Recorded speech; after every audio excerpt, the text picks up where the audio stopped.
জনগণের সামনে তুলে ধরলেন, কি কি বক্তব্য তুলে ধরলেন দেখে নিন আজকের এই প্রতিবেদন।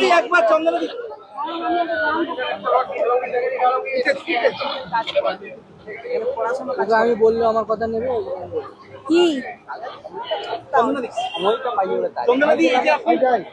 বাইরে থেকে এসে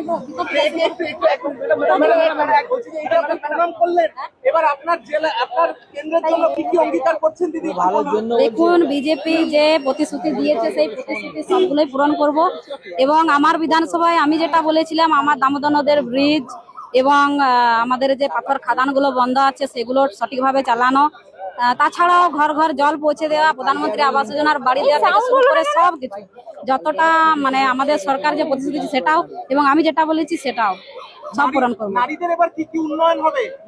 দেখুন, এমনিতেই তো নারীদের জন্য অন্নপূর্ণা ভান্ডার থেকে শুরু করে নারীদের বাসের যাতায়াতের জন্য ফ্রি এবং আপনারা সবাই জানেন আগে যেটা আমাদের বিজেপি সরকার যেটা প্রতিশ্রুতি দিয়েছেন সবকিছুই নারীরা পাবেন এবং তাদের আমাদের যে নারীরা সুরক্ষা, সব থেকে বড় জিনিস হচ্ছে নারী সুরক্ষা। সেই নারী সুরক্ষাটা মানে একদম কড়া ভাবে আমাদের যিনি মুখ্যমন্ত্রী আছেন উনি সেটা স্টেপ নেবেন এবং নারীরা সুরক্ষিত থাকবেন, এটা আপনারা নিশ্চিন্ত থাকুন। অনেক ধন্যবাদ দিদি আপনাকে।